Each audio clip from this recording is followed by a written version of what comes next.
Praise the Lord. எல்லாரும் சந்தோஷமா இருக்கீங்களா? ம் எதனால சந்தோஷமா இருக்கீங்க?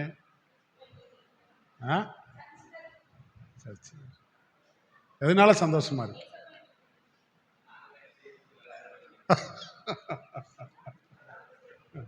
அங்கிள் சொல்றாரு, நாங்கெல்லாம் அன்னைக்கு செய்தி கொடுக்கல, அதனால சந்தோஷமா. அதாவது சின்ன பிள்ளைங்க வீட்டில் இருப்பாங்கல்ல, அவன்கிட்ட ஏன் இன்னைக்கு ரொம்ப சந்தோஷமா இருக்கேன்னு கேட்டேன்னா சொல்லுவான், இன்னைக்கு எங்கள் மாமா வந்தாங்க அதனால சந்தோஷமா இருக்கு. ஆனால் மாமாவோட ரொம்ப நேசிக்கிறது அம்மா அப்பா தான். வாழ்க்கை ஃபுல்லாக அவங்க கூட தான் இருப்பாங்க. அம்மா அப்பா இல்லாமல் ஒரு நாள் கூட அவனால் இருக்க முடியாது. ஆனால் என்னைக்கா ஒரு நாள் மாமா வந்தோடனே சொல்லுவான், இன்னைக்கு எங்கள் மாமா வந்தார் நேரம். அவர் பேரண்ட்ஸ் இஸ் வெரி இம்பார்ட்டன்ட், அவர் church elders is very important.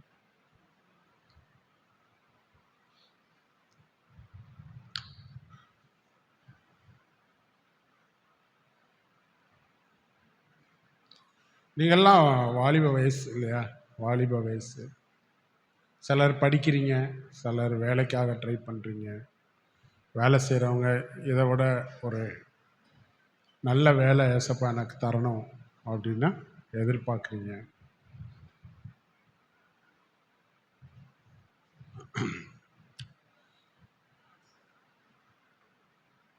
ஏசப்பா பிள்ளைகளை அவர் ஆசீர்வதிக்காம வேற யாரும் ஆசீர்வதிப்பார்? இஸ்ரவேலை ஆசீர்வதிப்பதே அவருக்கு பிரியம். நம்ம ஆசீர்வதிப்பது யாருக்கு பிரியம்? அவருக்கு ரொம்ப பிரியம். ஆவிக்குரிய வாழ்க்கையிலும் உலகத்தில் ஜீவனத்துக்கான நம்ம வாழ்வதற்கான எல்லா தேவைகளையும் கொடுத்து நம்மை ஆசீர்வதிப்பது ஏசப்பாக்கு பிரியமான ஒரு விஷயம்.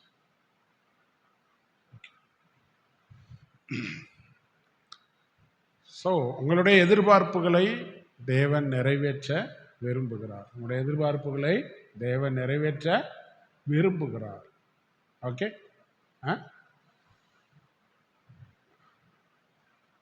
அதற்கான சில அடிப்படையான சில ரகசியங்கள் இருக்கிறது.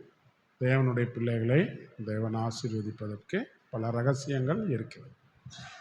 நான் இந்த காரியங்களை ஆசீர்வாதம் என்று சொல்லும்போது நீங்கள் எவ்வளோ பேர் பணம், பொருள், பதவி இவைகளை குறித்து சிந்திக்கிறீங்கன்னு எனக்கு தெரியாது. இந்திய தேசத்தில் பெரிய பணக்காரங்க யார்? அம்பானி, அதானி, யாரோ ஒருத்தர். Okay. Are the Christians or Hindu? புரிஞ்சுட்டா? இப்போ ஆசீர்வாதம் அப்படின்னாலே நீங்கள் உலகத்துக்குரிய ஒரு ஆசீர்வாதத்தை மாத்திரம் என்ன செய்யக்கூடாது, நீங்கள் எடுக்கக்கூடாது. அதை இந்த உலகத்தின் அதிபதியே கொடுக்க முடியும். அதை இந்த உலகத்தின் அதிபதியே கொடுக்க முடியும். அதனால தான் அதானி, அம்பானிலாம் இப்போ எப்படி இருக்கிறாங்க? பெரிய பணக்காரங்களாக இருக்கிறாங்க. புரிஞ்சுட்டா உங்களுக்கு? புரிஞ்சுட்டா? நான் அங்கிள் என்ன சொல்கிறேன்னா, உங்களுடைய ஆத்மா விரும்புகிற, எதிர்பார்க்கிற நன்மைகளை தேவன் உங்களுக்கு கொடுக்க விரும்புகிறார். அதுதான் அவருக்கு பிரியமான விஷயம். ஓகே. 3 ரகசியங்களை நான் சொல்ல போகிறேன். 3 ரகசியங்களை சொல்ல போகிறேன். நீங்கள் ஏற்கனவே தெரிஞ்ச விஷயம்தான். ரகசியம் அப்படின்னு ஏன் சொல்கிறேன்னா, I want to attract your concentration. அதனால் ரகசியங்கள் அப்படின்னு சொல்கிறேன். ஒன்று நம்ம ப்ராமிஸ் கார்டில் இருக்கு இல்லையா? 2025ஆம் ஆண்டினுடைய ப்ராமிஸ் கார்டில் இருக்கிறது. என்ன இருக்கிறது? 1 யோவான்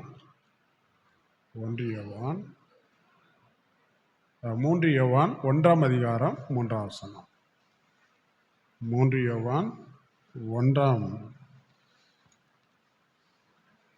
அதிகாரம் 2ஆம் வசனம். எல்லாரும் சேர்ந்து வாசிக்கலாம். பிரியமானவனே, உன் ஆத்துமா வாழ்கிறது போல எல்லாவற்றிலும் வாழ்ந்து சுகமாக இருக்கும்படி வேண்டுகிறேன். அப்படியே ஒரு நிமிஷம் கண்ணை மூடி ஏசப்பா என் கூட பேசுங்க. என்னை அறியாமல் என்கிட்ட சில தவறுகள் இருக்க முடியும். என்னுடைய வசனத்தினால என்னை சரி பண்ணுங்க. என்னுடைய புரிந்து கொள்ளுதலில் சில தவறுகள் இருக்க முடியும். என்னுடைய ஆட்டிடியூடில் சில தவறுகள் இருக்க முடியும். என்னோட பேசுங்க ஏசப்பா. ஜபத்தோட நம்ம இந்த தியானத்துக்குள்ளே போகலாம். எங்களை அதிகமாக நேசிக்கிற பரலோக தந்தையே, பெனியல் திருச்சபையில் வருங்கால ஆவிக்குரிய மெய்ப்பர்களாக, தூண்களாக, உம்முடைய சாட்சிகளாய் உருவாகி கொண்டிருக்கிற இந்த தேவ பிள்ளைகளுக்காக, வாலிப சகோதர சகோதரிகளுக்காக நன்றி செலுத்துகிறோம்.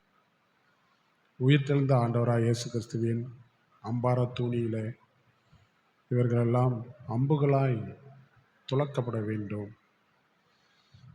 உண்மைக்குரிய ஆவிக்குரிய நன்மைகளை நம்முடைய பிள்ளைகளுக்கு சம்பரணமாய் தாரும். அதற்கான வழிகளை அவர்களுக்கு கற்றுக் கொடுத்தர வேண்டும் என்று நாங்கள் ஜெபிக்கிறோம். பரிசுத்த ஆவியானவர் இந்த இடத்தை ஆட்கொண்டு எங்களுடைய மனம் சிந்த இதயத்தை ஒருமுகப்படுத்த நாங்கள் ஜெபிக்கிறோம். எங்கள் அருமை இரட்சகர் இயேசு கிறிஸ்துவின் நாமத்தில் ஜெபிக்கிறோம் நல்ல பிதாவே, ஆமென்.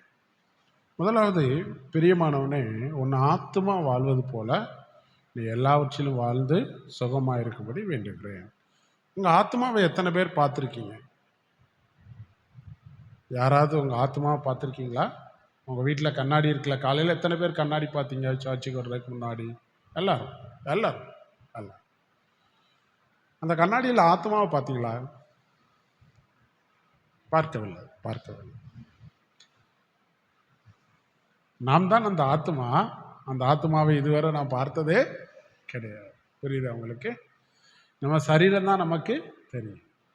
ஓகே, உங்கள் சரீரம் நீங்கள் கிடையாது. ஃபஸ்ட்டு அதை புரிஞ்சுக்கோங்க. நீங்கள் பார்க்குற ஒரு இமேஜ் இருக்கு இல்லையா, உங்கள் சரீரம் இருக்கு இல்லையா, அது நீங்கள் கிடையாது. உங்களுக்குள் இருக்கக்கூடிய அந்த ஆத்மா தான் நீங்கள். அந்த ஆத்மா தான் நீங்கள். ஓகே, இந்த ஆத்மாவை நம்ம அடையாளப்படுத்த வேண்டும். உலக தோற்றங்களுக்கு முன்பாகவே தேவன் நம்மை கிறிஸ்துக்குள் தெரிந்து கொண்டார் என்றால் நம்ம சரீரத்தை தெரிந்து கொள்ளவில்லை. நம்ம சரீரம் நம்ம அம்மா அப்பா சாயலில் என்ன செய்யும், இருக்கும். ஆனால் நம்முடைய ஆத்மா தேவனுடைய சாயலில் இருக்கும்படி சிருஷ்டிக்கப்பட்ட ஒன்று. தேவனுடைய சாயலில் இருக்கும்படி சிருஷ்டிக்கப்பட்ட ஒன்று. இந்த ஆத்மா என்பது ஒரு ஜீவன். இந்த ஆத்மா என்பது ஒரு ஜீவன். அது குறித்து நீ ஏசப்பாட்ட கேட்கணும். ஏசப்பா, என்னுடைய ஆத்மாவை குறித்து நான் புரிந்து கொள்ள எனக்கு உதவி செய்யுங்க அப்படின்னு என்ன செய்யணும், நீ கேட்கணும். புரியுதா? இது உலக பிரகாரமான பாசையில் என்ன சொல்லுவாங்கன்னா பர்சனாலிட்டி அப்படின்னு என்ன செய்வாங்க, சொல்லுவாங்க. Personality related with character and physical appearance. Personality related with character and physical appearance. But அது ஆத்மா என்று சொல்லும்போது அது வித்தியாசமான ஒரு பகுதி. பைபிள் என்ன சொல்லுது அப்படின்னா, அது ஒரு உயிர் அல்லது ஒரு ஜீவன். அது ஒரு ஜீவன். உதாரணத்துக்கு நான் சொல்லுகிறேன். இப்போ உங்களுக்கு சாப்பிடணும்னு விருப்பம் வருகிறது. ஏன் சாப்பிடணும்னு விருப்பம் வருது சொல்லுங்க, ஏன் வருது? உங்களுக்கு விருப்பம் வரலைன்னா நீங்கள் சாப்பிட முடியுமா? சாப்பிட முடியாது. சாப்பிடணும்னு விருப்பம் வருது இல்லையா, அது எங்கேருந்து வருது? பசிக்குது. பசி எங்கேருந்து வருது? சரீரத்திலிருந்து. சரீர தேவை என்ன சொல்லுது, எனக்கு பசிக்குது. 3 நாள் பசிக்குது அப்படின்னா நம்ம என்ன செஞ்சிடும், 3 நாள் சாப்பிடலைன்னா நம்ம சரீரம் செயல்பட முடியாமல் பலவீனப்பட்டு போகிறது. அப்போ நம்ம ஆத்மா சாப்பிட விரும்புவதற்கு காரணம் என்ன? நம்ம சரீரம் அதை கேட்கிறது. சரீரம் என்ன செய்கிறது? சரீரம் வாழ்வதற்கு என்ன வேணும்? சாப்பாடு வேண்டும். ஆகவே சரீரம் பசியாக இருக்கும்போது என்ன செய்யுது? அதை கேட்குது. அப்போ நம்ம ஆத்மா என்ன செய்யுது? சாப்பிடணுங்கிற முடிவை என்ன செய்யுது? எடுக்குது. அம்மா அன்னைக்கு சமையல் பண்ணலைன்னா கூட நம்ம போய் சட்டிப்பட்டியெல்லாம் என்ன செய்வோம்? உழக்குவோம். அதான் சாப்பிடணும் இல்லை? சில நேரம் கான்சியஸாக பண்ணுவோம், சில நேரம் அன்கான்சியஸாக கூட என்ன செய்வோம்? பண்ணிகிட்டு இருப்போம். அம்மா கேட்பாங்கிட்டே, இப்போ தானடா சாப்பிட்டேன், அதுக்குள்ளே என்ன எல்லாத்தையும் உழக்கிட்டு இருக்க, எல்லாத்தையும் புரட்டிகிட்டு இருக்க அப்படின்னு என்ன செய்வாங்க? கேட்பாங்க. அப்போது our soul is motivated by, forced by a power. What is the power? Physical need. சரீர தேவை. நான் சொல்ல புரியுதா உங்களுக்கு? அப்போ எனக்குள்ள ஒரு ஆத்மா இருக்கு. லிசன் மீ, கொஞ்ச நேரம் தான் எடுப்பேன். எனக்குள்ள ஒரு ஆத்மா இருக்கு. அந்த ஆத்மா சாப்பிட சொல்லுது. நான் அதை எதையும் உழைக்க என்ன செய்கிறேன்? சாப்பிட்றேன். வீட்டுக்கு போகிறேன். இன்றைக்கி எங்கள் வீட்டில் பிரியாணி வச்சுருக்காங்க, மட்டன் பிரியாணி. எனக்கு என் கூட பிறந்தவங்க 5 பேர். நான் வீட்டுக்கு போக லேட் ஆகிட்டு 4 மணிக்கு போகிறேன். எல்லாருமே அன்னைக்கு என்ன செஞ்சுட்டாங்க, பிரியாணியில் உள்ள மட்டனை எல்லாம் எடுத்து சாப்பிட்டுட்டாங்க. நான் சாப்பிட வைக்கும்போது வெறும் ரைஸ் மட்டும்தான் இருக்கு. What will be my reaction? The plate will be fly.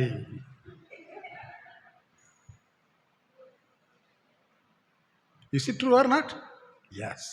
Sometime நம்ம பிளேட்டை தூக்கி வீசலைன்னா கூட we got angry with our mummy and brothers and sisters. ஏன்னா ஒன்றுமே வைக்காம எல்லா கறியும் நீங்களே தின்னுட்டீங்க அப்படி சொல்கிறான் இல்லையா? சொல்கிறோமா இல்லையா? நான் வந்து ப்ராக்டிக்கலாக தானே பேசுகிறேன் இல்லையா? டெல் மீ, உன்னுடைய ஆத்மா கோவப்படுவதற்கு காரணம் என்ன? உன் சரீரம் விரும்பிய ஒன்று கிடைக்கவில்லை. உன் சரீரம் விரும்பிய ஒன்று கிடைக்கவில்லை. புரிஞ்சுட்டா உங்களுக்கு? புரிஞ்சுட்டா இல்லையா? நான் என்ன சொல்ல வர்றேன் தெரியுமா? உங்களுக்குள்ள ஒரு ஆத்மா இருக்கு. அந்த ஆத்மா எதினால் செயல்படுகிறது என்றால் நம்முடைய சரீர தேவைகளுக்காக அது என்ன செய்யுது? செயல்படுது. புரிஞ்சுட்டா உங்களுக்கு? யாருக்கும் புரியாமல் இருக்கா? பாப்பா உனக்கு புரியுதா இல்லையா? நீ கொட்டாவி விட்டன்னா எனக்கு மயக்கம் வந்துடும். நீ புரியணும். அங்கிள் எதை ஆத்மான்னு சொல்கிறாங்களே என்னன்னு என்ன செய்யணும்? புரியணும். Listen me. ஒரு சின்ன ஒரு லைட்டை உனக்குள்ளே போட்டு போயிட்டா அவங்க ஹாப்பியா அது வேலை செஞ்சுக்கிட்டே இருக்கும் உனக்குள்ள. ஓகே, கிளாஸுக்கு போகிறீங்க, காலேஜுக்கு போகிறீங்க, நீங்கள் ஒரு பட்டன் மொபைல் வச்சுருக்கீங்க. அம்மா ஏதோ அவசரம்னா பேசுமா அப்படின்னு சொல்லி பட்டன் மொபைல் கொடுத்துட்ருக்காங்க. பக்கத்தில் உள்ள பொண்ணு 25,000க்குள்ள 1+ ஃபோன் வச்சுருக்கு. என்ன வச்சுருக்கு? 1+ ஃபோன் வச்சுருக்கு. இல்லை உங்கள் அப்பா உனக்கு ஒரு 5,000 ரூபா 7,000 ரூபாய்க்கு ஒரு என்ன ஃபோனு, லாவாவா விலை கம்மியான ஒரு ஃபோனு, லாவா ஃபோன் உனக்கு வாங்கி கொடுத்துருக்காங்க. பக்கத்தில் உள்ள பொண்ணு வந்து 20,000-30,000 சாம்சங் ஃபோன் வச்சுருக்கு. லிட்டில் பிட் ஒரு இன்ஃபீரியாரிட்டி உனக்குள்ள வருதா இல்லையா? இன்ஃபீரியாரிட்டி காம்ப்ளெக்ஸ் உனக்குள்ள என்ன செய்யுது? வருது. அவங்க மட்டும் 30,000 ரூபா ஃபோன் அவங்க அம்மா அப்பா வாங்கி கொடுத்துருக்காங்க. எனக்கு மட்டும் ஒரு 10,000 ரூபா லாவா ஃபோனு, அது அப்பப்போ ஹேங் ஆகி நின்றுக்கிட்டே இருக்குது. ஒரு வீடியோவும் ஒழுங்காக பார்க்க முடியலை. அரைப்படம் தான் ஓடுது, காப்படம் ஓட மாட்டேக்கு. ஒரு பையன் மொபைலே இல்லாமல் வந்துட்டு சந்தோஷமாக சிரிச்சிட்டு போவான். அன்னைக்கு நீ மாத்திரம் ரொம்ப சேடாக வருவேன். மத்தியானம் அம்மா உனக்கு நல்லா சாப்பாடெலாம் பண்ணி கொடுத்துருக்காங்க, லஞ்சு டைமில் நல்லா சாப்பிட்ருக்க, ஸ்நாக்ஸ் சாப்பிட்ருக்க, வீட்டுக்கு வரும்போது இப்படியே வர. மொபைலே இல்லாத ஒரு தங்கச்சி நல்லா சந்தோஷமாக சிரிச்சு ஜாலியாக போயிட்டுருக்கா. நீ மட்டும் சோகமாகவே வீட்டுக்கு வர. வீட்டுக்குள்ள வந்து அப்படியே உட்காடுற. அவங்க அம்மா கேட்குறாங்க, என்ன பாப்பா என்னடா ஆச்சு? ஏன்டா சோகமாக இருக்க? உனக்கு எதுவும் உடம்புல பிரச்சனையாப்பா? என்னாச்சுப்பா சொல்லுடா. என்னடா பசிக்குதா? என்ன செய்யுது? எனக்கு பசிக்கலாம் இல்லை. என்னடா செய்யுது உனக்கு? பேச மாட்டேன் உங்கள்கிட்ட. சொல்கிறமா இல்லையா? ஓய் ஏன்? நீ நல்லா தானே இருந்த. காலையில் போகும்போது நீ ஸ்கூலுக்கு போகும்போது சந்தோஷமாக தானே போனேன். எவ்வளோ ஹாப்பியாக போனேன். அவங்க அப்பா வாங்கி கொடுத்த லாவா ஃபோனை வச்சுட்டு எவ்வளோ ஹாப்பியாக போனேன். உனக்கு என்ன ஆச்சுடா? ஏன்டா சாயங்காலம் போகும்போது மட்டும் துக்கமாக போகிற? உன்னை மாற்றியது என்ன? பக்கத்தில் உள்ள பொண்ணு வச்சுருந்த 30,000 ரூபா phone. am I correct? It may be phone or it may be a churidar or it may be a good bag. உண்மையா இல்லையா தம்பி? அப்போ இவன் ஆத்மா துக்கமாக சோகமாக போய் உங்கள் அம்மாட்ட ரொம்ப வருத்தப்படுறதுக்கு காரணம் என்ன? It is not a physical need but the worldly need. உலகத்தில் உள்ள ஒன்று உனக்கு கிடைக்கவில்லை என்று உன் ஆத்மா என்ன செய்கிறது? துக்கப்படுகிறது, கோபப்படுகிறது, பொறாமைப்படுகிறது, எரிச்சல் அடைகிறது. உண்டா இல்லையா? நான் சொல்ல புரியுதா உங்களுக்கு? மொபைல் இல்லாமல் நம்ம வாழ முடியும் இல்லையா? சாப்பாடு இல்லாமல் வாழ முடியாது. நான் சர்ற தேவை குறித்து முதல்ல சொல்லிட்டேன். இப்போ உன்னுடைய ஆத்மா எதில் மோட்டிவேட் ஆகுது? உலக தேவைக்காக மோட்டிவேட் ஆகுது. புரிஞ்சுட்டா உங்களுக்கு? புரிஞ்சுட்டா இல்லையா? இன்னும் எளிமையாக பேசணுமா?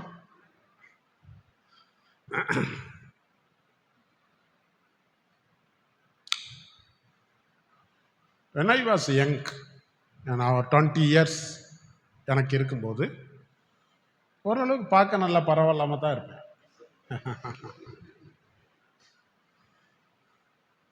17 வயசில் கம்யூனிஸ்ட சித்தாந்தத்துக்கு போயிட்டேன். எத்தனை வயசில்? 17 வயசில் நான் பாலிடெக்னிக் ஃபஸ்ட் இயர் ஜாயின் பண்ண 16 வயசில் ஜாயின் பண்ணுறேன். 17வது வயசில் எனக்கு ஒரு நண்பன் கிடைக்கிறாரு. அந்த நண்பனுடைய அப்பா வந்து கம்யூனிஸ்ட சித்தாந்தத்தில் தீவிரமான ஒரு நபர். அவர் என்கிட்ட சொல்கிறாரு, மனோகரா கடவுளே இல்லை மனோகரா, நீ பாரு, இந்து பாரு, கிறிஸ்டினை பாரு, முஸ்லீமை பாரு. நானும் உட்காந்து யோசிச்சேன்னா, நம்மளும் கிறிஸ்மஸ் அன்னைக்கு சண்டை போடுறோம், குடிக்கும். இந்து தான் தீபாவளி அன்னைக்கு குடிக்கான்னு சண்டை போடுறான், முஸ்லீமும் ரம்ஜான் அன்னைக்கு குடிக்கான்னு சண்டை போடுறான். டேய் கடவுளே இல்லைடா அப்படின்னு என்ன செஞ்சுட்டேன், அவன் என்கிட்ட சில புக்ஸ்லாம் அவன் கொடுப்பான், பைபிள் பொய், கடவுள் இல்லை அப்படின்னு புக்ஸ்லாம் அவன் கொடுப்பான். அதெல்லாம் உட்காந்து மணிக்கணமாக என்ன செய்ய, நைட்டில் உட்காந்து வாசிச்சுட்டு இருப்பேன். கடைசியில் கொஞ்ச நாளில் என்ன ஆயிடுச்சுன்னா, எங்கள் அப்பாட்ட போய் சொன்னேன், எப்பா கடவுளே கிடையாதுப்பா, நீங்கள் சும்மா தேவையில்லாமல் கோயிலுக்கெல்லாம் போகிறீங்க அப்படின்னு. எங்கள் அப்பா கோவம் வந்துருச்சு, இப்போமே வீட்டை விட்டு வெளியே போனீங்க அப்படின்னாங்க. அதுலேருந்து 17 வயசுலேருந்து 23 வயசு வரை நான் ரட்சிக்கப்படுற வரை ஒரு தீவிர நாத்திகனாக இருந்தேன். கடவுள் இல்லை என்று சொல்லுகிற ஒரு நாத்திகனாக இருந்தேன். ஏதோ ஒரு ஓமிக்க உதாரணத்துக்காக சொல்கிறேன், கவனிங்க. கடவுள் எப்படி, மனுஷன் எப்படி வந்தான் அப்படின்னா, மனுஷன் குரங்குலேருந்து வந்தான், பரிணாம வளர்ச்சி. அது என்ன கோடு? டாவின்சி கோடா? டாவின்சி கோடு தான், நான் மறந்துட்டேன். எனக்கு டாவின்சி கோடு அதெல்லாம் படிச்சிருக்கேன் அப்போ சின்ன பையனாக இருக்கும்போது. அப்போ நான் என்ன சொல்லுவேன்னா, மனுஷன் வந்து குரங்குலேருந்து, குரங்கினுடைய பரிமாண வளர்ச்சி தான் மனிதன் அப்படின்னு சொல்லி ஆர்கியூ பண்ணுவேன். அப்போ 20 வயசில் இருக்கும்போது, கொஞ்சம் பார்க்க நல்லா இருக்கும்போது, அப்படி காலையில் இருந்து நீட்டாக ட்ரெஸ்லாம் பண்ணிவிட்டு என்னுடைய பைக் எடுத்துகிட்டு வரேன். எங்கள் வீட்டுக்கு பக்கத்தில் ஒரு 10 கான் பையங்க விளாண்டுட்டு இருக்காங்க, கிரிக்கெட்டாக ஏதோ விளாண்டுட்டு இருக்காங்க. நான் சொல்கிறது வந்து 35 இயர்ஸ்க்கு முன்னாடி நடந்ததை சொல்கிறேன். எத்தனை வருஷத்துக்கு முன்னாடி? 35 இயர்ஸ்க்கு முன்னாடி நடந்தது சொல்கிறேன். அதில் ஒரு பையன் சொல்கிறான், இல்லை இந்த அண்ணன் பார்க்க குரங்கு மாதிரி இருக்காங்கல்ல அப்படின்ட்டான்.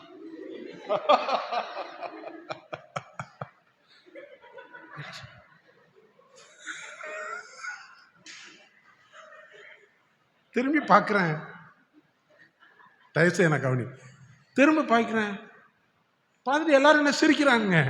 ஆஹா, இவன் நம்மளை தாண்டா சொல்லியிருக்கான். இன்னும் அன்னைக்கு ஃபுல்லாக very sad, I am very sad. என்னால் நம்பவே முடியலை. நான் காலையில் கண்ணாடி முன்னாடி குளித்து ட்ரெஸ் பண்ணி அப்படிலாம் இப்படிலாம் பண்ணிவிட்டு அப்படி ஜாலியாக என்னை கற்பனையில் ஒரு ஹீரோ மாதிரி நினச்சிட்டு, கமலஹாசன் மாதிரி நினச்சிட்டு பைக்கில் வந்தா, அவன் இந்த அண்ணன் குரங்கு மாதிரி இருக்காங்களே அப்படின்னு சொல்லிட்டான். My soul become sad, listen me. என் ஆத்மா அப்படியே துக்கம், எனக்கு கோபம், வேதனை. அன்னைக்கு ஃபுல்லாக நான் சந்தோஷமாகவே இல்லை, ஏன்னா குரங்கு மாதிரி இருக்கானே அப்படின்னு சொல்லி. ஜீவனத்தின் பெருமை, ஜீவனத்தின் பெருமை. ஜீவனம்னா பரப்பில் நான் கொஞ்சம் என்னுடைய முகசாயில பார்த்துட்டு யாரோ ஒருத்தர் குரங்கு கரடி அப்படின்னு கேள்வி பண்ணும்போது நான் என்ன செய்கிறேன்? துக்கப்படுகிறேன். ஓகே, நான் துக்கப்படுகிறேன். ஓகே, ஜீவனத்தின் பெருமை, அதுக்கு பேர் என்னது? ஜீவனத்தின் பெருமை. இப்போ நான் வந்து பாருங்கள், நான் எவ்வளோ நல்லா அழகாக இருக்கிறேன். ஒருத்தட்ட போய் சொன்னேன், உங்கள் பையன் போகிற போக்கு சரியில்லை, கொஞ்சம் கண்டித்து வைங்கன்னா ஒரு அப்பாட்ட போய் சொன்னேன். அவர் என்கிட்ட சொன்னார், அவன் மேலே என்ன பிரதர் தப்பு இருக்குது, அவன் நல்லா கலராக ஜிஜாண்டிக்காக இருக்கிறான், அதனால அப்படிலாம் நடக்குது அப்படின்னு என்கிட்ட சொன்னார். எனக்கு அப்படியே தலையெல்லாம் பத்திய. ஜீவனத்தின் பெருமை. ஸோ நகைச்சுவை இதை சொல்கிறேன், இதை கற்றுக்கோ. நகைச்சுவை ஒரு பார்ட்டு, ஆனால் என்ன சொல்ல வர்றேங்கிறத நீ புரிஞ்சுக்கணும். ஓகே, நான் என்ன சொன்னேன்? நமக்குள்ள ஒரு ஆத்மா இருக்கு, அந்த ஆத்மா எப்படி மோட்டிவேட் ஆகுது? சரீர தேவைக்காக, சரீர தேவைக்காக. 2வது உலக தேவைக்காக. 3வது ஜீவனத்தின் புகழ்ச்சிக்காக, ஜீவனத்தின் புகழ்ச்சிக்காக. யாராவது நீங்கள் உங்களை புகழும் போது நீங்கள் சந்தோஷப்படுறீங்களா இல்லையா? அப்போ அதுக்கு பேர் என்னது? உங்கள் ஆத்மா சந்தோஷப்படுது இல்லை, அதுக்கு பேர் ஜீவனத்தின் பெருமை. ஓகே, யாராவது நம்ம எனக்கு நேற்று நடந்ததை நான் சொல்கிறேன். என் பக்கத்தில் உட்காந்து ஒரு சகோதரி வேலை பார்த்துட்ருக்காங்க, யங் கேர்ள். அவங்க ஒரு 25-26 வயசு இருக்குன்னு நினைக்கிறேன். அவங்க கொஞ்சம் கருப்பாக இருப்பாங்க, ஷார்ட்டாக இருப்பாங்க. அவங்க சொந்தக்கார பிள்ளைங்களுக்கு, அவங்களுக்கு இளைய பிள்ளைங்களுக்கெல்லாம் கல்யாணம் முடிஞ்சுட்டு அவங்களுக்கு ஒன்றும் கல்யாணம் முடியலை. அப்போது என் பக்கத்தில் உட்காந்து வேலை பார்த்துட்ருக்காங்க. அப்போ இன்னொருத்தர் பேசும்போது கருப்பு கருப்பு கருப்புன்னு திரும்ப என்ன செய்கிறாங்க, சொல்லிக்கிட்டே இருக்காங்க. ஏதோ ஒன்று கான்வர்சேஷனில் திடீர்னு திரும்பி பார்க்க இந்த பொண்ணு முகம் வந்து அப்படியே சுருங்கி சேடாயிட்டு.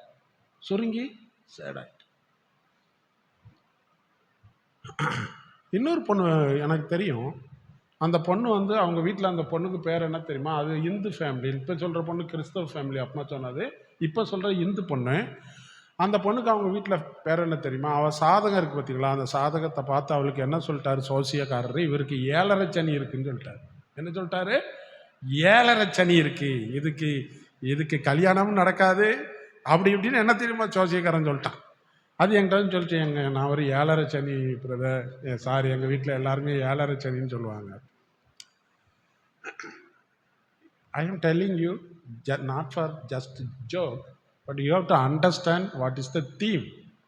நான் என்ன சொல்ல வர்றேங்கிறத புரிஞ்சுக்கணும். எங்கள் ஆஃபீஸில் வந்து யாராவது அண்ணா ஒரு 7.5 லிட்டர் வாளி கொடுங்க அப்படின்னு கேட்டால் இந்த புள்ள முகம் அப்படியே சுருங்கிடும். புரிஞ்சுட்டு அவங்களுக்கு அவன் 7.5 லிட்டர் ஆயில் வாளியை தான் கேட்கான். அந்த 7.5ங்கிற வார்த்தையை கேட்டாலே இவன் ஆத்மா என்ன செஞ்சிருது? துக்கப்பட்டுருது. ஜீவனத்தின் பெருமை. நான் அந்த சகோதரியை திரும்பி பார்த்துட்டு சொன்னேன், உன்னத பாட்டில் ஒரு வசனம் இருக்குது, அவங்க கிறிஸ்டியன் பொண்ணு தான், நான் கருப்பாக இருந்தாலும் அழகாக இருக்கிறேன். உன்னத பாட்டில் ஒரு வசனம் இருக்கு. அந்த வசனத்தை வச்சு அவங்கள்ட்ட ஒரு 5 நிமிஷம் நான் பேசினேன். She became very happy one.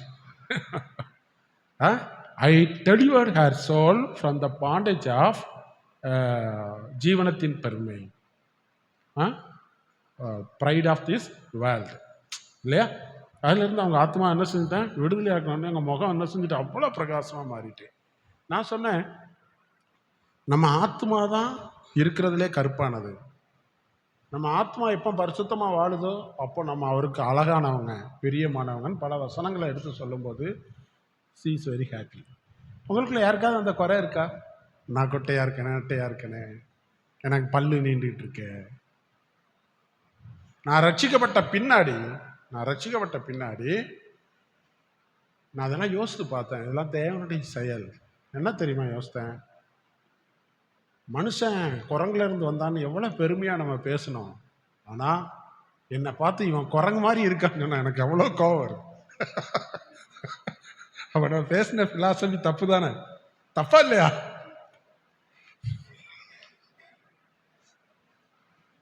ரட்சியோட பின்னாடி அதை ரியலைஸ் பண்ண அவ்வளவு ஆக்ரோஷமாக வாக்குவாதம் பண்ணுவேன், பைபிள் பொய் அப்படின்ட்டு. அப்போ தான் யோசித்தேன், மனுஷன் குரங்குலேருந்து வந்தா நான் அடித்து பேசுனேமே, நீ குரங்குலேருந்து இருந்தோம் குரங்கு மாதிரி தானே இருப்போம். புரியுதா உங்களுக்கு? புரிஞ்சுட்டா இல்லையா? நேற்று ஒரு விஞ்ஞானி என்ன சொல்லியிருக்காரு புரிஞ்சுக்க, இதெல்லாம் தெரிஞ்சு வச்சுக்கோ. முட்டையிலேருந்து கோழி வந்ததா, கோழியிலேருந்து முட்டை வந்ததா? இது ஒரு பெரிய ஆராய்ச்சி நடந்துட்டு இருக்கு இல்லையா? அந்த காலத்து இதுதான், குரங்குலேருந்து மனுஷன் வந்தானா கடவுள் மனுஷனையும் குரங்கையும் படைச்சாராம். இதெல்லாம் கேள்வி இருக்கு இல்லையா? நேற்று ஒருத்தன் எழுதுறான், இல்லை நான் ரொம்ப ஆராய்ச்சி பண்ணி பார்த்துட்டேன், கோழியிலேருந்து தான் முட்டை வந்திருக்கு.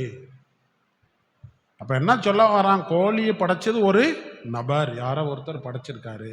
ஏன் அப்படின்னா அந்த கோழி முட்டை மேலே ஒரு தோடு இருக்குல்ல, அந்த தோடில் உள்ள சில சத்து பொருட்களானது, வேதி பொருட்களானது கோழியினுடைய கருப்பையை தவிர இந்த உலகத்தில் வேற எங்கேயுமே கிடையாது. புரிஞ்சுட்டா அவனுக்கு?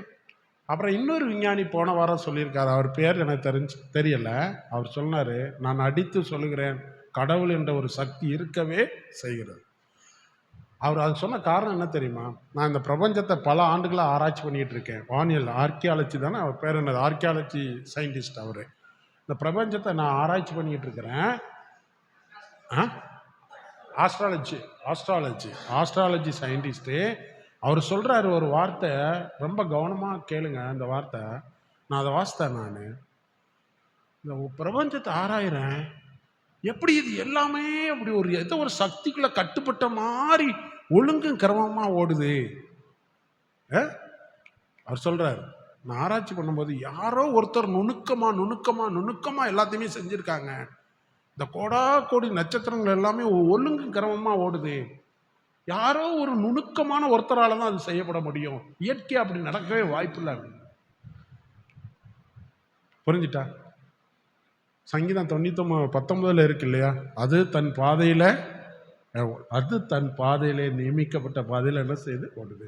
இன்னொரு வசனம் இருக்குது, அவர் தம்முடைய வல்லமையுள்ள வசனத்தினால் சகலத்தையும் தாங்குகிறார்.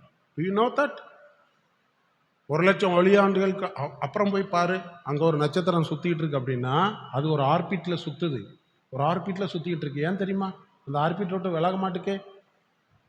அங்கே ஒரு ஒரு கட்டளை இருக்குது. அந்த கட்டளையின் படி அது என்ன செய்யுது? சுற்றிக்கிட்டே இருக்குது. அந்த கட்டளை கொடுத்த யார் தெரியுமா? அந்த கட்டளை கொடுத்த யார்? நீ இந்த ஆர்பிட்டில் தான் சுற்றணும்னு அந்த கட்டளை கொடுத்தது யார்? யாரு சொல்லுங்க. கேட்கல.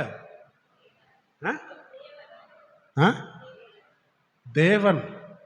இந்த உலகத்திலே மனிதனாக பிறந்த இயேசு தேவன் என்பது சரியான பதில். இன்னும் நீ கலிகூர்ந்து சொல்லணும், இந்த உலகத்திலே இயேசு என்ற நாமத்தில் பிறந்து சுற்றி திரிந்தார் அல்லவா, அவர்தான். எபிரேயர் 1 அதிகாரத்தில் இருக்காது, நான் அதுக்குள்ளெல்லாம் போகல. அவர் தமது வல்லமையுள்ள வசனத்தினால் சகலவற்றையும் தாங்குகிறவராய், அவர் தான் இந்த உலகத்தில் மனுஷனாக வந்தார். இப்போ நான் ஆத்மாவுக்கு வருகிறேன், முடிக்க போகிறேன். ஆத்மா 3 சக்தி ஆத்மாவை என்ன செய்யுது? ஏவிக்கிட்டே இருக்கு. ஒன்று மாமிசம் அல்லது சரீரம், இன்னொன்று உலகம், நம்ம காணக்கூடிய பொருட்கள், மூன்றாவது ஜீவனத்தின் பெருமை. எனக்கென்று ஒரு புகழ்ச்சியை நான் வைத்துக் கொள்வதற்கு பேர் என்னது? ஜீவனத்தின் பெருமை. நம்ம பிறப்பில் அழகாக இருந்தால் அது குறித்து பெருமைப்படவும் கூடாது, பிறப்பில் கருப்பாக இருந்தால் அதை பற்றி தாழ்வு மனப்பான்மை அடையவும் கூடாது. ஓகே, யாருக்காவது படித்தவங்களுக்கு ஒரு ரத்தத்தை சிந்திருக்காரு, படிக்காதவங்களுக்கு ஒரு ரத்தத்தை சிந்திருக்காரு, அழகாக இருக்கிறவங்களுக்கு ஒரு ரத்தம் சிந்திருக்காரு, அழகில்லாதவங்களுக்கு ஒரு ரத்தம் சிந்திருக்காரு, கொஞ்சமாக சிந்திருக்காரு. யாராவது சொல்ல முடியுமா? எல்லாருக்கும் ஒரே விலை தானே கொடுத்தாரு. அப்போ கர்த்தருடைய பார்வையில் எல்லாருக்கும் ஒரே ரேட்டு தானே, ஒரே மதிப்பு தானே. அப்போ ஏன் நீ தாழ்வு மனப்பான்மைகளை போற?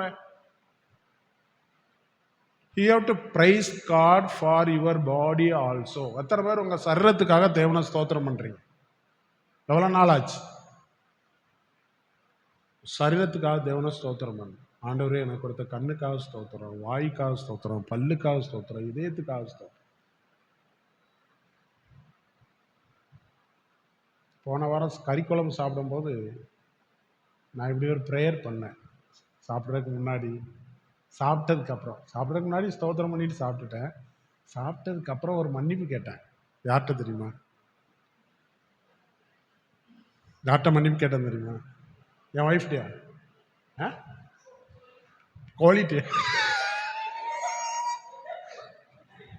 குவாலிட்டியெலாம் மன்னிப்பு கேட்க.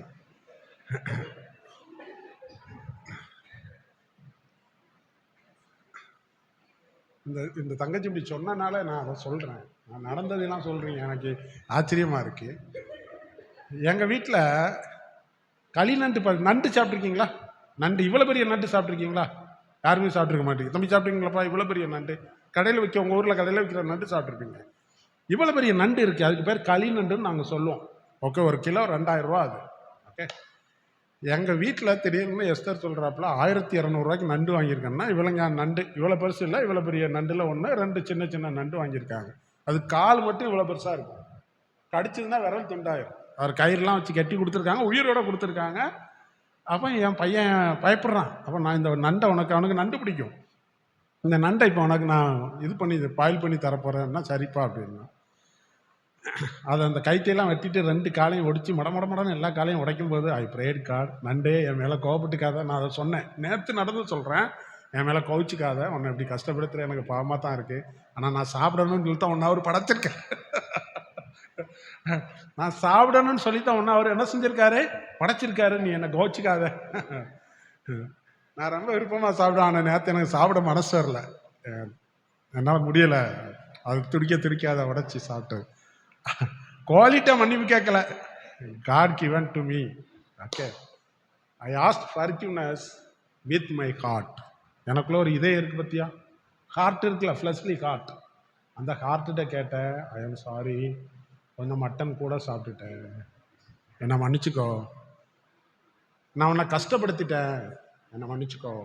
ஏன் அப்படி கேட்டேன் அப்படின்னா, டாக்டர் சொல்லியிருக்காரு உனக்கு கொலஸ்ட்ரால் கொஞ்சம் கூடியிருக்கு, கொலஸ்ட்ரால் குறையணும்னா நீ மட்டன் சாப்பிடக்கூடாது. கவனி, உன்னுடைய புரிஞ்சுக்கிற பாசில் நான் சொல்ல வர்றேன். உன் ஹார்ட்டு ஃப்ரீயாக உன்னை பம்ப் பண்ணணும், ஹெல்த்தியாக இருக்கணும்னா உன் ஹார்ட் என்ன செய்யக்கூடாது? கஷ்டப்படாமல் பம்ப் பண்ணணும் பிளட்டை. உனக்கு நரம்பு நாளங்களில் கொழுப்பு சேர்ந்துட்டுனா ஹார்ட் ரொம்ப என்ன செய்யும்? கஷ்டப்பட்டு ரத்தத்தை பம்ப் பண்ணோம். அப்புறம் திடீர்னு ஒரு நாள் நின்றுரும் பார்த்துக்கோ. அப்புறம் மட்டனை சாப்பிட்டு முடிச்சுட்டு என் ஹார்ட்டிட்ட சொல்கிறேன், ஐ எம் சாரி, பிறந்ததுலேருந்து நீ ஓடிக்கிட்டே இருக்கிற, உன்னை நேசிக்காமல் மட்டனை நேசிச்சுட்ட.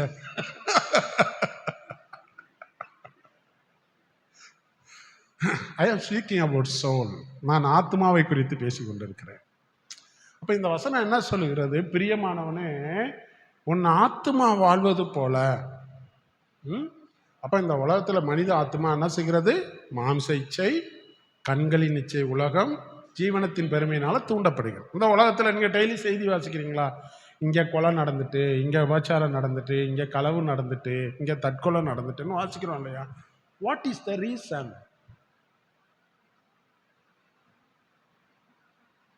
What is the reason?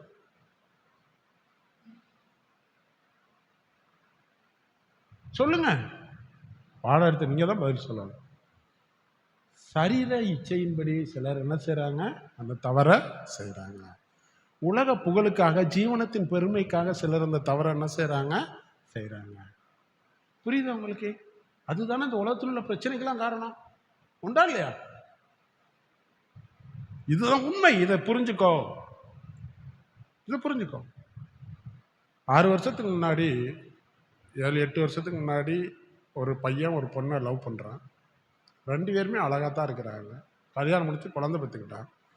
6 வயசில் குழந்தை இருக்குது. நீங்கள் வாசித்தீங்களா என்னன்னு தெரியலை. பையன் அமெரிக்காவில் பெரிய வேலை செய்கிறான். மாதம் மாதம் இவங்களுக்கு 1 லட்ச ரூபா அனுப்புகிறான் செலவுக்காக. வீட்டுக்கு வரான். 2 வருஷம் கழித்து வீட்டுக்கு வரும்போது அவன் ஒய்ஃப் அவனுக்கு உண்மை இல்லாமல் இருக்காங்க. எப்படி இருக்காங்க? உண்மை இல்லாமல் இருக்காங்க. அப்போது கேள்வி என்னென்னா, லவ் பண்ணி தான் கல்யாணம் பண்ணியிருக்கிறான். உண்மை இல்லாமல் இருக்காங்க. அது இவனுக்கு தெரிஞ்சுட்டு, அப்போ அதை குறித்து கேட்கும்போது ஒரு பிரச்சனை ஆகிருக்கு. அப்போ விட்டுட்டாங்க. 6ஆம் தேதி மகளுக்கு பர்த்டே. அன்னைக்கு நல்லா சாப்பாடு வச்சு மகள், அப்பா, அம்மா எல்லாம் ஆடுறாங்க. மார்ச் மாதம் 4ஆம் தேதி அவனுடைய சாப்பாட்டில் அவனுக்கு போதை பொருள், என்னது மயக்க மருந்து, தூக்க மாத்திரை எல்லாத்தையும் போட்டு கொடுத்து அவனை தூங்கின நிலைமையில வச்சு அவனுக்குள்ள தவறான தொடர்பில் இருக்கக்கூடிய அந்த அவனையும் வர சொல்லி, தான் காதலித்து திருமணம் செய்து ஒரு 6 வயது குழந்தைக்கு தந்தையாக இருந்த ஒருவனை, மாதம் 1 லட்ச ரூபா கொடுத்து தன்னை ஆதரித்த தன் அன்பின் கணவனை 15 துண்டுகளாக வெட்டினார். 15 துண்டுகளாக வெட்டினார்.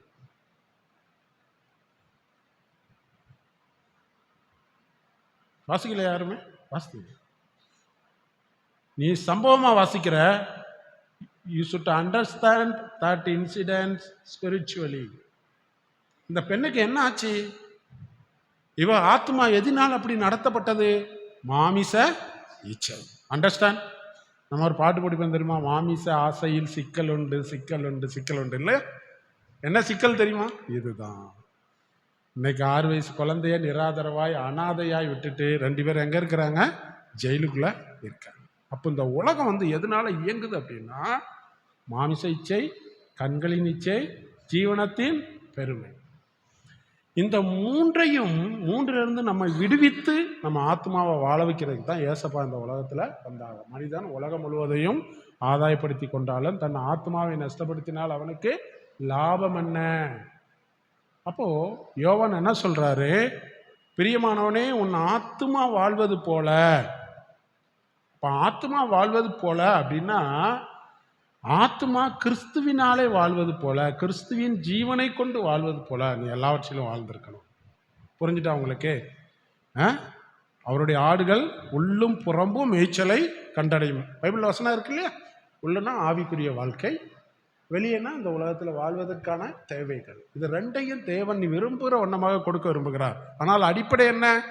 உன்னை ஆத்துமா மாம்சத்தின் நிச்சயில வாழக்கூடாது, கண்ணின் நிச்சயில வாழக்கூடாது, ஜீவனத்தின் பெருமையில் வாழக்கூடாது. கிறிஸ்துவின் சிலுவை சத்தியத்தில் என்ன செய்யணும்?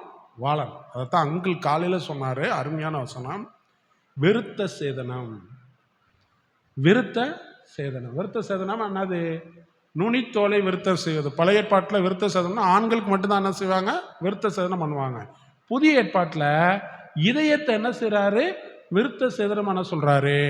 இதயம் ஆண்களுக்கு மட்டும் இருக்கா, பெண்களுக்கு இருக்கா? ஆண்களுக்கு இருக்கு, பெண்களுக்கு இருக்கு. அப்ப நம்ம ஆத்மா என்ன செய்யுது அப்படின்னா, மாம்ச இச்சையோட, உலக ஆசையோட, ஜீவனத்தின் பெருமையோட இசைந்து இருக்கு. அந்த மாம்சத்தை தான் நம்ம என்ன செய்யணும்? வெட்டணும். அதை வெட்டக்கூடிய கத்தி என்னது? சிலுவை என்ற சத்தியம். சிலுவையின் சத்தியம். புரிஞ்சுட்டா உங்களுக்கு? புரிஞ்சுட்டா இல்லையா? புரிஞ்சுட்டா இல்லையா? அப்ப ஆத்மா வாழணும்னா சிலுவை சத்தியம் மாத்திரமே உன்னை வாழ வைக்க முடியும். புரிஞ்சுட்டா உங்களுக்கு? யாராவது ஒருத்தன் நீ வா அபிஷேகம் பெற்றுக்கொள், உனக்கு 50 லட்ச ரூபா வீடு கிடைச்சிருக்கும், 100 லட்ச ரூபா கார் கிடைச்சிருக்கும், எங்க சபைக்கு வான்னு சொன்னா தயவு செய்து போவாது. நீ அவன்கிட்ட சொல்லு, அம்பானி அதோட பணக்காரன். என் ஆத்மா மாம்சத்தின் இச்சையிலிருந்து விடுவிக்க வேண்டும், கண்ணீர் இச்சையிலிருந்து விடுவித்து வாழ வேண்டும், ஜீவனத்தின் பெருமையிலிருந்து விடுவித்து வாழ வேண்டும். இந்த ஆசீர்வாதத்தை அவன் திருச்சபை கொடுக்கும்னா நான் என்ன செய்யறாங்க? வரேன். இன்னைக்கு எத்தனை திருச்சபையில சிலுவையை பத்தி பிரசங்கிக்கிறாங்க. அடிக்கடி சிலுவை பற்றி பிரசங்கித்தா அங்களுக்கு வேற வேலை இல்லைன்னு என்ன செய்யாதீங்க, சொல்லாதீங்க. அதுதான் ரகசியம். இந்த உலகத்துல எல்லா ஆசீர்வாதமும் அதுல தான் அடங்கி இருக்கு. புரிஞ்சுட்டா? பவுல் என்ன சொல்றாரு பாருங்க, கலாத்தியர் 2ஆம் அதிகாரம் 20ஆம் வசனம். எல்லாரும் சேர்ந்து வாசிக்கலாமா? கலாத்தியர் 2:20. கிறிஸ்துவுடனே கூட சிலுவையில் அறையப்பட்டேன், ஆயினும் பிழைத்திருக்கிறேன். இனி நான் அல்ல, கிறிஸ்துவே பிழைத்து. இனி நான் அல்ல. அது என்னது? கலாத்தியர் 2:20. இனி நான் அல்ல, நான் கிறிஸ்துவோடு சிலுவையில் அறையப்பட்டிருக்கிறேன். என்ன? நான் ஜீவனத்தின் பெருமைக்கு நான் என்ன செஞ்சிருக்கேன்? சிலுவையில் அறையப்பட்டிருக்கேன். அழகா இருக்கிறவங்க கவுச்சிக்க கூடாது. உதாரணத்துக்கு it's psychological study, spiritual study. அழகா இருக்கிறங்கிற பெருமையும் சிலுவையில் அறையப்பட்டிருக்கிறது. கருப்பா இருக்கிறேன்னு தாழ்வு மனப்பான்மையும் என்ன செஞ்சிருக்கு? சிலுவையில் அறையப்பட்டிருக்கு. ரெண்டுல இருந்து நீ விடுவிக்கப்பட வேண்டும். புரியுதா உனக்கு?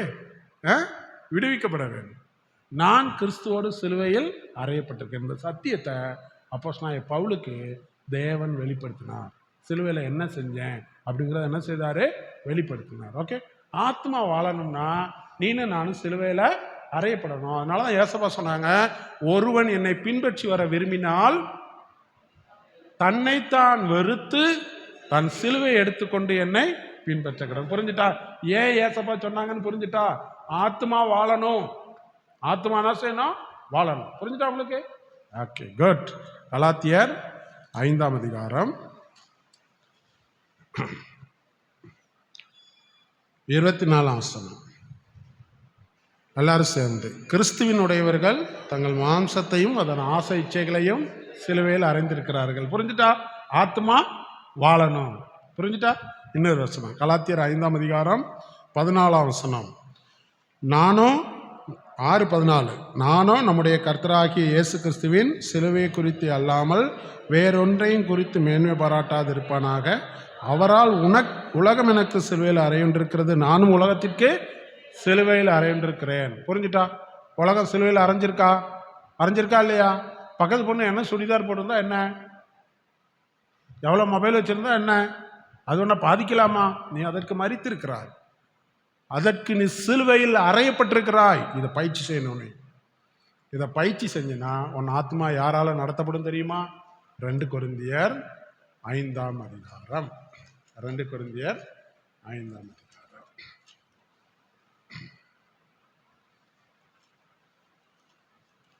2 கொரிந்தியர் 5ஆம் அதிகாரம் 14ஆம் வசனம். எல்லாரும் சேர்ந்து 2 Corinthians chapter 5 verse 14. கிறிஸ்துவனுடைய அன்பு எங்களை நெருக்கி ஏவுகிறது. இப்போ உன்னுடைய ஆத்மாவை நெருக்கி ஏவுறது என்னது? கிறிஸ்துவனுடைய அன்பு. இந்த அன்பு உன்னை நெருக்கி ஏவும்போது உன் ஆத்மாவுக்கு அவருடைய ஜீவன் என்ன செஞ்சுட்டு கிடைச்சிட்டு. இந்த அன்பு நெருக்கி ஏவும்போது நீ வீட்டுக்கு வர, பிரியாணியில் சோறு மட்டும்தான் இருக்கு, மட்டன் இல்லை. என்ன பண்ணுவேன்? நீ என்ன பண்ணுவேன்? உனக்குள்ள என்ன இருக்கும்? கிறிஸ்துவனுடைய தியாக அன்பு தான் இருக்கும். கிறிஸ்து தன்னை நேசித்தாரா, பிறரை நேசித்தாரா? அந்த அன்பு உனக்குள்ள வேலை செய்யும்போது நீ கோவப்படுவியா? புரிஞ்சுட்டா? இப்போ உன் ஆத்மா வாழ்வது போல அப்படின்னா கிறிஸ்துவனுடைய அன்பிலே, கிறிஸ்துவனுடைய ஜீவன்ல உன் ஆத்மா என்ன செய்யணும்? வாழணும். புரிஞ்சுட்டா? இப்போ அந்த வசனம் புரிஞ்சுட்டா உங்களுக்கு?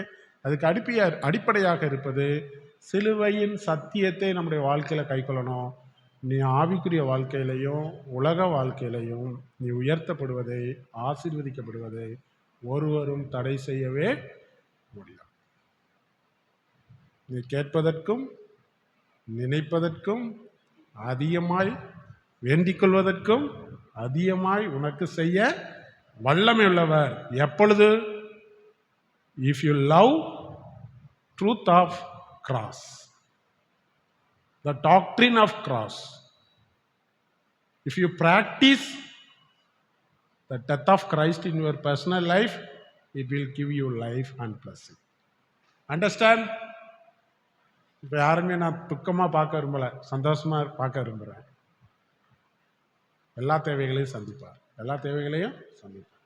அதனால தான் முதல்ல கேட்டேன், சந்தோஷமாக இருக்கீங்களான்னு கேட்டேன் இல்லையா? கர்த்தருக்குள் கிறிஸ்து உனக்கு ஜீவனாக இருக்கும்போது நீ கர்த்தருக்குள்ள எப்பவுமே எப்படி இருப்ப? புரிஞ்சுட்டா? God bless you. எனக்கு கொடுத்த வாய்ப்புக்காக நன்றி. சிறு நேரம் உங்கள்கிட்ட பேசுறதுக்கு ஆண்டவர் வாய்ப்பு கொடுத்தார்.